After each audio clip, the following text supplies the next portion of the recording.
తెలంగాణ కుంభమేళాగా పేరుగాంచిన మేడారం సమ్మక్క సారలమ్మ మహాజాతర మరికొద్ది రోజుల్లో ప్రారంభం కానుంది. ఈ క్రమంలో మేడారం జాతరపై మావోయిస్టుల లేఖ కలకలం రేపుతోంది. మేడారం జాతరకు ఏర్పాట్లు చేయడంలో ప్రభుత్వం విఫలమైందంటూ మావోయిస్టు కార్యదర్శి వెంకటేష్ పేరుతో లేఖ విడుదలైంది. మేడారం జాతరకు వచ్చిన ప్రజలకు సౌకర్యాలు లేవని, మేడారం సమ్మక్క సారలమ్మ జాతరను పూర్తిగా ఆదివాసీ సాంప్రదాయాలతోనే చేయాలని లేఖలో తెలిపారు. ఆసియా ఖండంలోని అతిపెద్ద గిరిజన జాతరలో ఎలాంటి సౌకర్యాలు లేవన్నారు.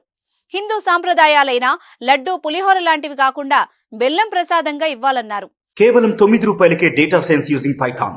ఇప్పుడే brainovision.in లో రిజిస్టర్ అవ్వండి.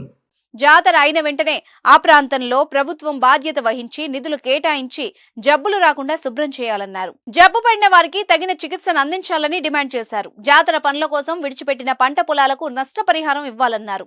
పంట పొలాల్లో బ్రాందీ సీసాలతో పాటు రకరకాల వ్యర్థ పదార్థాలు అన్నింటినీ తీసివేసే బాధ్యత ప్రభుత్వమే తీసుకొని చేయాలని మావోయిస్టుల లేఖలో పేర్కొన్నారు. ఇదిలా ఉంటే మేడారానికి భక్తులు నిత్యం వేల సంఖ్యలో వస్తున్నారు. దూర ప్రాంతాల నుంచి వచ్చే భక్తులు మొక్కులు తీర్చుకోవడానికి బెల్లం అందుబాటులో ఉన్న దుకాణదారులు పెట్టే నిబంధనలు కొంత ఇబ్బందులు కలిగిస్తున్నాయి. బెల్లం కొనే వారి వద్ద తప్పనిసరిగా ఆధార్ కార్డు సేకరించాలని, ఫోన్ నెంబర్ తీసుకోవాలని అధికారులు కఠిన నిబంధనలు పెట్టడంతో దుకాణదారులు కూడా కొంత ఇబ్బంది పడుతున్నట్టు తెలుస్తోంది.